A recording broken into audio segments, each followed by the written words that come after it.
Ini abang rekam nih. Ini alhamdulillah, assalamualaikum. Ini ada tamu, saya nggak sebutin namanya. Nah, ya insya Allah silaturahmi ke rumah saya dengan niat baik, dengan tentunya sampai di rumah saya dengan izin Allah. Kalau kamu kemari, itu berarti dengan izin Allah bertemu dengan saya. Kalau kamu ketemu saya di diskotik, berarti itu izin setan namanya. Gampang aja. Jadi kalau nggak izin Allah, tentu nggak sampai di sini. Jadi insya Allah ada manfaatnya dunia dan akhirat. Amin. Tadi juga ada ibu-ibu, ada orang sakit. Saya sudah kemana aja bang? Katanya. Oh ya. Terus ya udah habis semuanya lah. Ya terus kalau berobat, obatin kakak saya maharnya berapa bang? Gitu kan. Saya bilang saya nggak tentuin kalau masalah pengobatan. Saya tidak tentukan, datang aja. Itu. Saya malu bang, karena saya bukan orang kaya, suami saya supir Grab apa. Enggak masalah saya bilang. Demi Allah nggak masalah, datang aja. Saya bantu kok. Gitu. Nah, terus kalau yang sakitnya ibu-ibu punya anak yatim, saya haramkan saya terima uangnya kalau saya gitu. Karena dulu waktu zaman saya masih jaya di pemburu hantu, bukan ngomong sombong, 150 anak yatim saya dan 50 janda-janda jompo yang saya urusin dari SD sampai SMA saya begitu. Ya alhamdulillah gitu kan. Saya kemarin ada murid saya anak yatim 2 orang. Tadinya belajar dari Google ilmu macan, belajar lagi sama perguruan lain. Akhirnya ibunya lagi sholat ditendang, dimaki-maki di ini. Yang satu lagi ngambil uang, nyolong uang. Sampai di sini ya alhamdulillah sampai sekarang sadar baik langsung. Itu saya. Jadi ya boleh buktiin aja kalau memang ada anak sakit, ibunya yatim, ibunya bapak meninggal, saya haramkan saya terima. Kalau perlu saya kasih uang. Kalau udah saya haramkan, bisa celaka saya terima. Sampai berkah ya bang ya. Iya. Gitu. Jadi, kalau netizen kan suka ngomong, wah dukun begini, wah kanti, wah karena kan mereka kan belum bertemu. Makanya silakan dia memfitnah suzon, saya malah seneng difitnah disuzonin. Kenapa? Nabi aja difitnah, diasut, dilemparin tai di kotoran, silakan. Sabar, ya kan? Pahalanya Nah, malah kita dapat pahala, yang memfitnah akan hancur. Iya, pahalanya masuk kita. Iya, masuk kita. Itu. Jadi disitulah saya bagi saya nggak masalah. Itu wajar gitu kan. Jadi kalau dulu pemburu hantu begini, spiritual digabungkan dengan entertainment, jadi ada improvisasi gitu loh. Kayak saya main silat di atas genteng, lompat, terus ini itu improvisasi. Ngobatin orang, bersihin rumah bisa aja sih, duduk aja juga bisa. Duduk aja bisa. Tapi tergantung dia tahu caranya enggak. Kan gitu, tergantung orangnya. Kalau duduk doang terus dia diem terus tidur, ya kan? Tutup pintu, ya saya mau kerja, tutup pintu, katanya didengerin ngorok. Aduh. Nah, jadi lalu itulah penggabungan namanya. Jadi ada gerakan, ada ini. Kadang ada yang ngomong, ya bersihin rumah aja pakai rame-rame. Berarti lu nggak nonton pemburu hantu dulu, nggak punya TV atau masih kecil, gitu aja. Gampang kalau saya jawabnya. Nggak kayak si Anu bersihin rumah sendiri. Ya sekarang saya bersihin rumah sendiri bisa, kalau secara pribadi. Kalau tayangan saya kenapa rame? Ya saya ngikutin pemburu hantu, dan saya mengajarkan pada murid-murid saya biar pada pinter, biar pada bisa kan gitu. Saya ajarkan. ajak temen, ajak ini gitu. Terus sama ini bang, saya mau nanya bang, Hmm. kalau pemageran ke orangnya itu sendiri bang. Oh iya. Ya kan pernah ada yang cerita itu pemageran ke orangnya itu. Iya. Kalau pemageran orangnya itu apakah disisipin atau dimasukin jin, atau mungkin hanya cukup dengan ayat-ayat Al-Quran aja atau bacaan-bacaan itu? Tergantung. Oh, gitu. Tergantung spiritualnya itu. Kalau abang Tandanya kalau saya sih pribadi dengan ayat aja. cukup. Tapi kalau ada orang yang, bang saya mau punya hodam dong misalnya. Oh boleh, saya kasih hodam. Tapi hodamnya hodam ayat.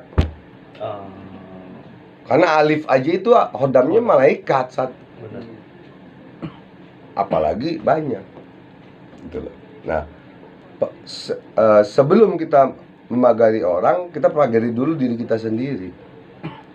Jangan nanti kita jadi spiritualnya mati konyol, ngobatin orang kena guna-guna, kitanya yang berbalik ke badan kita atau anak kita atau istri kita.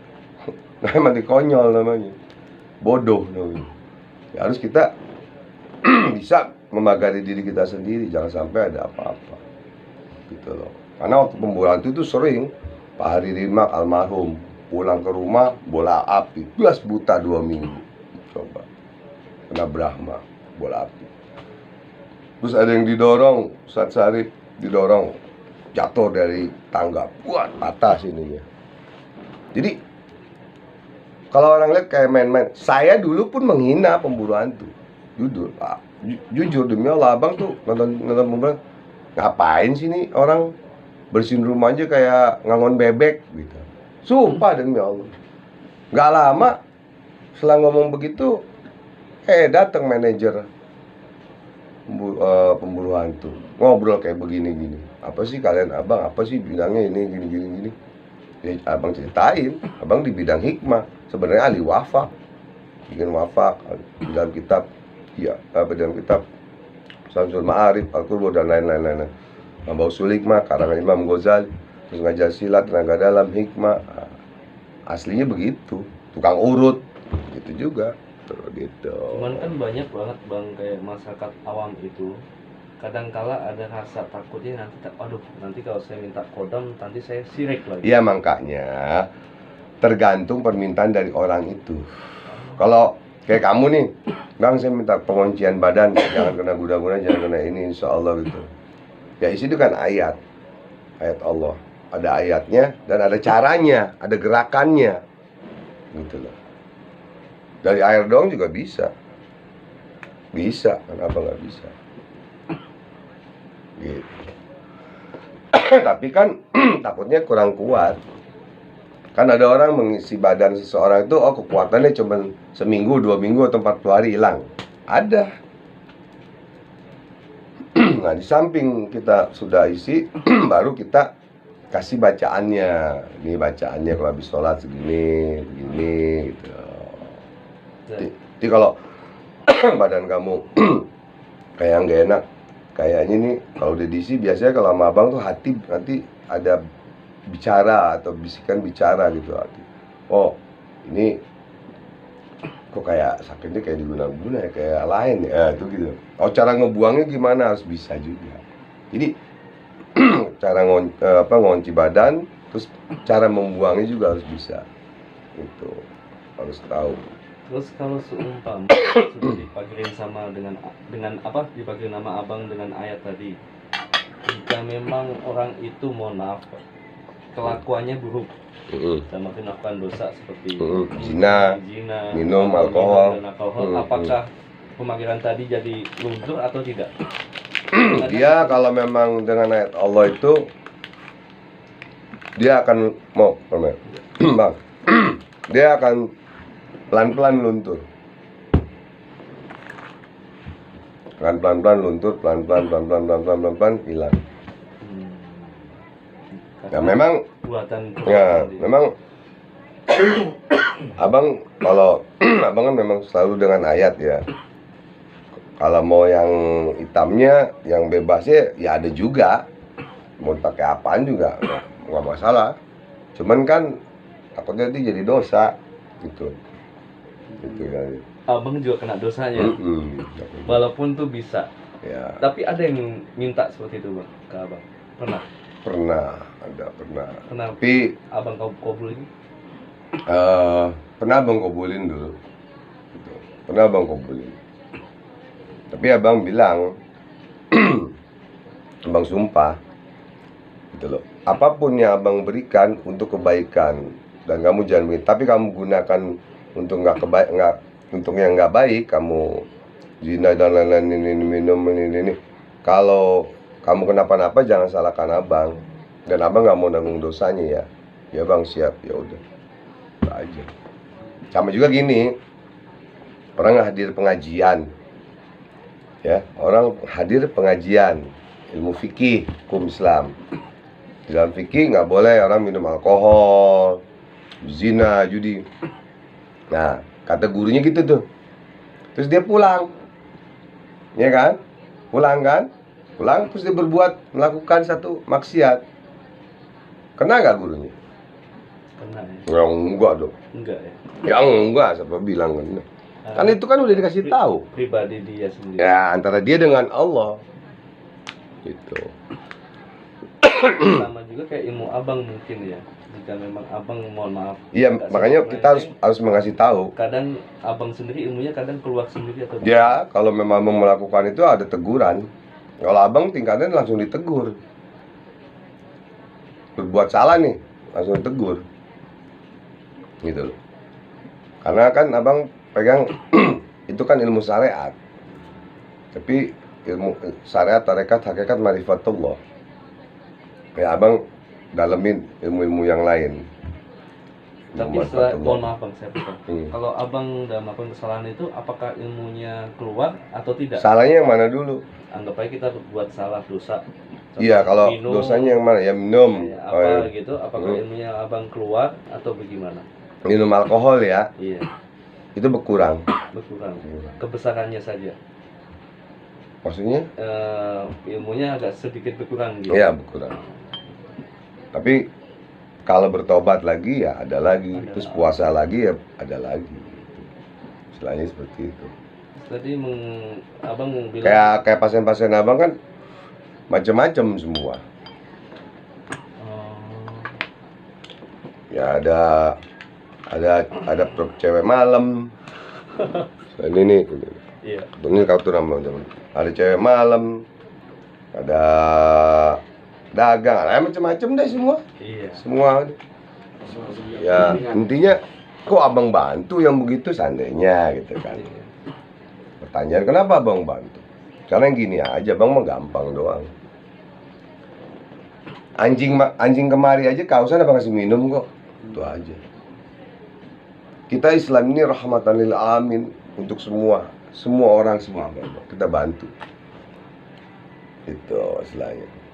Jadi nggak terkecuali itu aja. Yang penting abang udah ngomong kamu buat nyari uang ya, buat anak kamu, buat ibu kamu, orang tua kamu ya.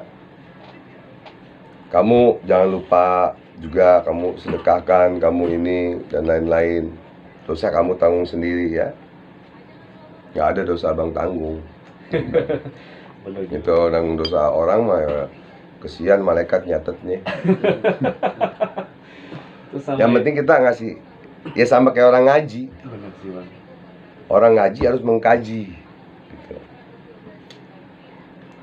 Harus mengkaji diri, ngaji dan mengkaji. Terus sama yang tadi abang sempat ucap ada syariat, tarekat, hakikat dan marifatullah. Kalau untuk di situ abang sudah di marifatullah? Belum, baru hakikat. Hakikat. Syariat, tarekat, hakikat. Baru. Dulu tahun 90 udah belajar. Ada 7 apa 6 guru tasawuf. Dari tahun 90 ada. Cuman ntar lupa lagi gitu. Manusiawi bang ya. Yang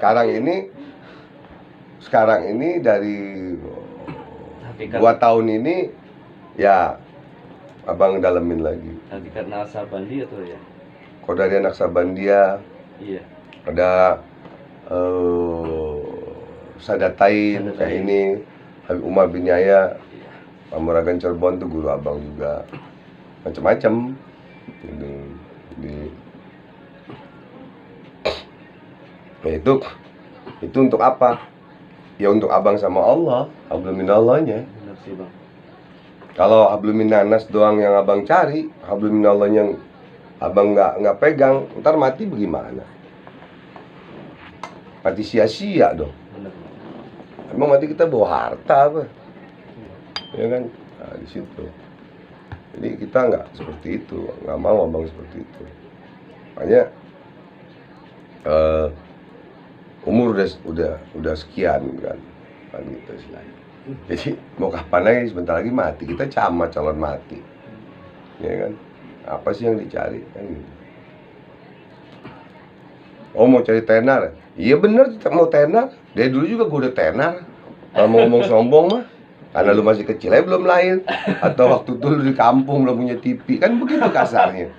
Iya enggak? Benar bang. Kalau bilang nyari tenar, iya nyari tenar. Kenapa? Buat apa nyari tenar?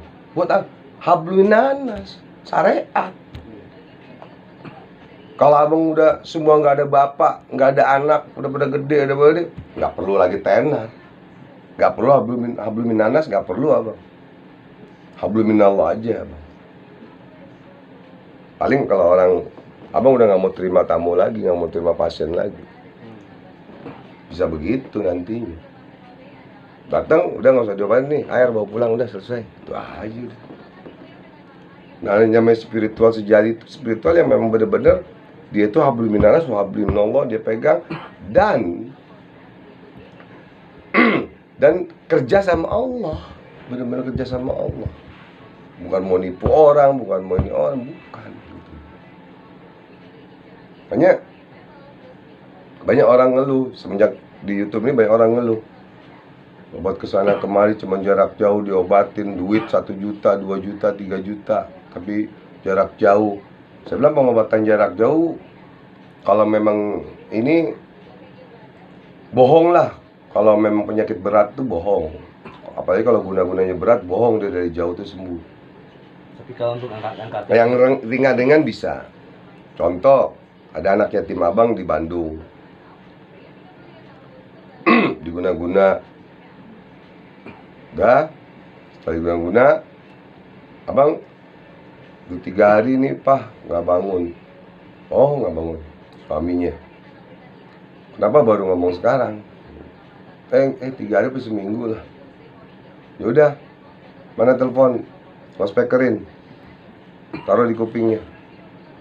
Abang Rukyah jarak jauh, ya, taruh air, gelas, siapin air putih, taruh di handphonenya, speakerin.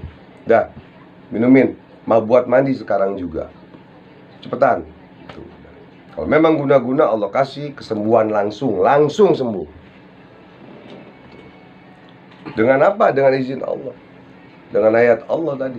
Wa nunazzilu, firman Allah, wa nunazzilu minal Qur'an ma huwa shifaa'un wa rahmatul lil mu'minin. Allah jadikan ayat Al-Qur'an itu untuk kesembuhan dan rahmat bagi orang-orang yang beriman. Iya. Udah, kesembuhan dan rahmat bagi orang yang beriman. Ya subhanallah, habis mandi bang, itu jam berapa ya? Jam 11, jam 12 tuh. Bangun, langsung minta makan 3 piring makan. Siapa yang guna-guna nyantetnya? Tahu abang, cuman abang nggak mau ngomong. Itu aja, nggak perlu. Itu juga Allah yang balas. Abang tahu ya. Tahu. Tapi Allah yang akan balas kok. Dia nanya siapa bang yang ini? Kamu mau sembuh apa mau tahu orang yang ini yang ngerjain, kan begitu. Kalau mau tahu orang yang ngerjain, ya kan, ya udah nggak usah abang obatin, itu aja, nggak usah papa obatin gitu selagi. Ibu nanya, Bang bener nih tepannya Bang Haji. Ya video call aja, gampang kan? Video call aja. Untuk Bang Haji tuh ya. Mohon maaf Bang Haji. Ya nggak mau. Bang Haji. Abang pernah dengar nggak aliran tauhid marifatullah alam kekeluargaan? Gini, itu hanya sebuah nama. Hmm. Bisa nggak abang bikin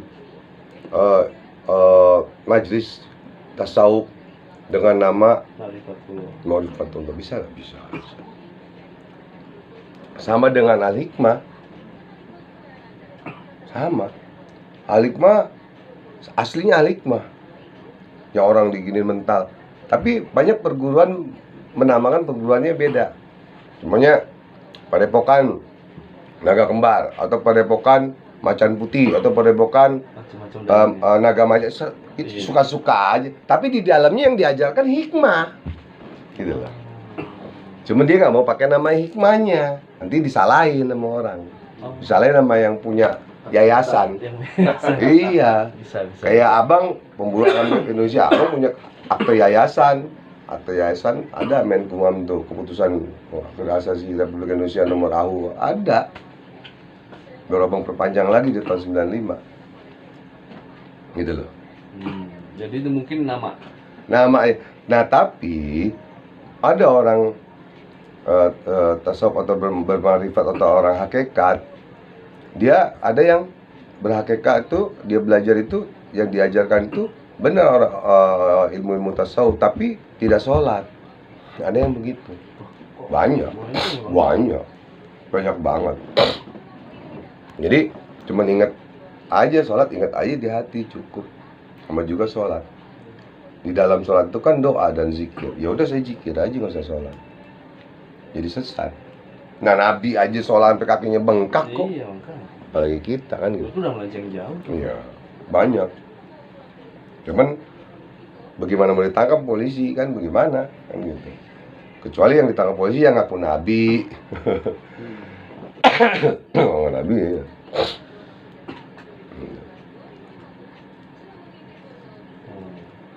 Ada di YouTube abang ngomong masalah tasawuf, ada.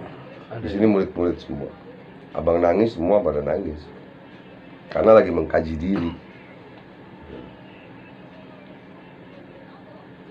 Makanya ada orang mencela kita kafir, orang itu sebenarnya kafir. Dalam hadis begitu. Mencela kita nggak benar, ya padahal orang itu yang nggak benar. Kan coba kaji diri dulu, kita masih benar nggak? Dosa masih banyak gitu. Kecuali Rasulullah SAW yang tidak ada dosa. Walaupun ada dosa pun ditanggung oleh Allah, surga tetap. Gitu.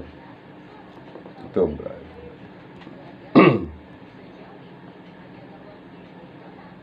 Jadi paham bang sih.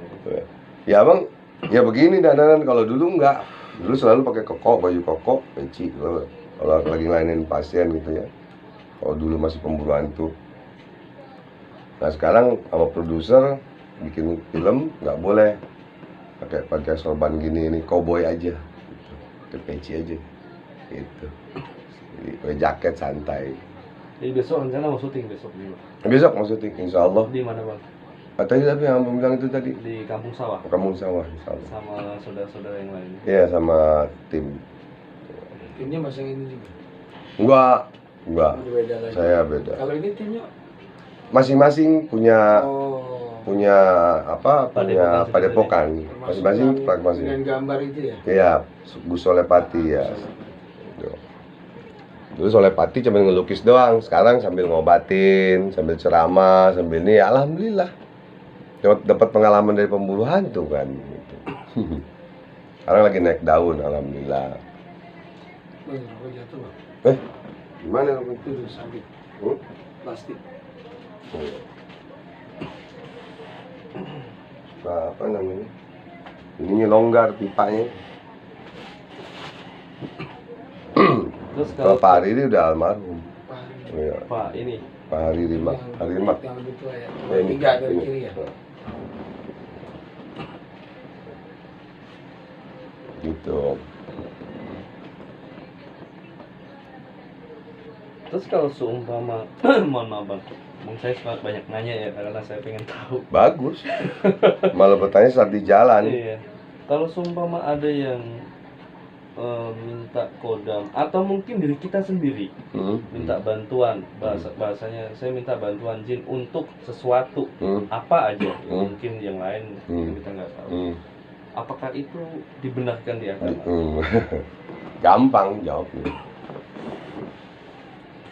Nabi siapa yang bisa bicara sama semua makhluk? Nabi siapa? Nabi Sulaiman. Alaihissalam. Nabi Sulaiman itu bisa memerintahkan jin. Memerintahkan Ratu Bilqis minta, kamu nikah sama saya, pindahkan kerajaan itu. Ratu Bilqis suruh merem doang, dia perintahin jin, melek mata sudah ada kerajaan. Kita boleh nggak perintahkan satu jin? Ya, tapi jin muslim boleh-boleh saja. Berteman boleh nggak? Boleh. Karena itu makhluk Allah kan. Boleh kita berteman dengan siapapun, boleh. Kita berteman dengan preman, tukang beca atau siapa juga silakan. Tapi kan kita memilah-milih gitu loh. Kalau dengan jin muslim kita perintah, yang tidak boleh kita bersekutu atau sujud kepada jin itu. Ini yang nggak boleh. Kalau sekutu Arti syirik kita artikan dulu. Syirik artinya apa?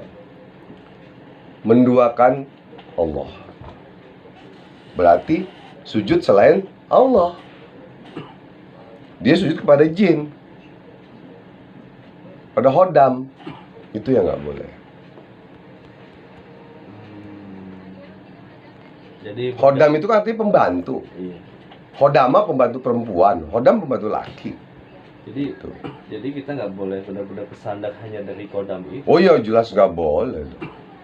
Kan banyak yang tanya gitu. Oh iya, makanya jelas. sekalian saya tanya. Oh nggak apa-apa, mungkin ada bagus. yang Abang nanya. demen malah. Ada yang nanya jadi bisa dijawab sama apa gitu. Bisa. Jadi mungkin Bisa. pasien yang lain nggak nanya, saya. Oh banyak, ini pertanyaan kamu ini banyak yang nanya. Oh, banyak. Banyak. Terus sama ini, Bang. Kehidupan manusia dan kehidupan alam gaib pun itu juga sama. Kayak jin pun walaupun Islam juga ada yang melenceng. Walaupun Ya. Islam sama kayak manusia. Saya Sama. pun Islam. Saya juga kadang melenceng. Iya. Nah Dan- jin seperti itu. Nah, yang kalau kita untuk bisa kita harus minta bantu dengan jin Islam yang model seperti apa? Apakah kita bisa melihat ini segala macam? Mohon maaf. Begini, mudah aja. Sekarang kamu sama abang ini sama-sama tahu kenal gitu. Terus minta tolong nih. Kan taruhlah kamu jin nih jin gitu. Gitu. Atau kamu manusia dengan manusia. Nah ini abang suka melenceng kadang-kadang. Kamu tahu. Tapi kamu bisa ngomong nanti, bang jangan melenceng ya bang. Ini tugas nih, ini begini, ini gini. Istilah gitu. Tapi biasanya kalau yang spiritual itu tidak mengerti mana jin muslim, mana jin kafir, ini yang repot. Iya. Ukur atas suwe ini. Ini yang bahaya. Contoh, Syekh Abdul Qadir Al-Jailani, Aulia Kutub, Syarifatnya. Beliau datang ke hutan. Di hutan beliau tirakat. Iya, saya tahu. Datanglah satu cahaya. Syuat, wah. Kata Syekh Abdul Qadir, siapa kau? Aku adalah Allah. Oh Allah. Terus kata cahaya ini, mulai detik ini kamu boleh melakukan apa saja. Kata cahaya. Syekh Abdul Qadir Jailani tidak bodoh. Syekh Abdul Qadir mengatakan, kalau aku boleh melakukan apa saja, berarti aku boleh melakukan dosa. Hai setan, pergi kau. Pergi setan. Sampai sebegitu menggodanya. Coba kalau kita lagi tirakat datang cahaya begitu, hah? Wah, lu boleh begini. Wah, girangnya bukan main. Wah, gue punya hodam hebat nih, kan gitu. Tapi tidak sadar gitu loh. Bahwa yang datang itu siapa? Kenapa Syekh Abdul Qadir Jilani berkata seperti itu? Karena Allah tidak berwujud. Benar. Dan Allah tidak mengatakan perbuatan apa saja boleh. Berarti boleh apa saja, dosa juga boleh dong. Enak banget. Dan dia salah satu. Dan Allah tidak bersuara. Sedangkan firman Allah aja turun kepada Nabi Musa dan Nabi lain-lainnya, kepada Rasulullah di Gua Hiro melalui malaikat Jibril. Turunlah Al-Quran. Iqra, kan begitu. Sampai Rasulullah aja gemetar. Ini sampai takut, gemetar, keluar keringat dingin istilahnya. Sejagung-jagung lagi. Apalagi kita baru didatengin begitu, ya ada sih kalau yang kuat, kalau yang nggak kuat kabur, yang kuat ya itu disalahin di situ.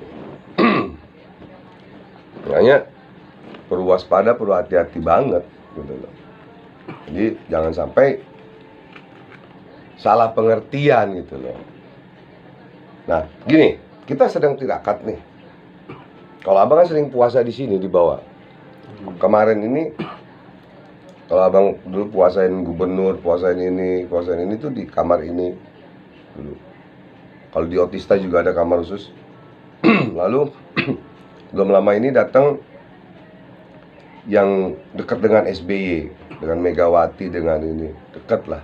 Cuma sekarang udah tua, datang, ada bisnis dan lain-lain. Ya itu rahasia ya, abang nggak sebutin nama. Dia udah kemana aja gini. Ya, abang jelaskan gini. Nah jadi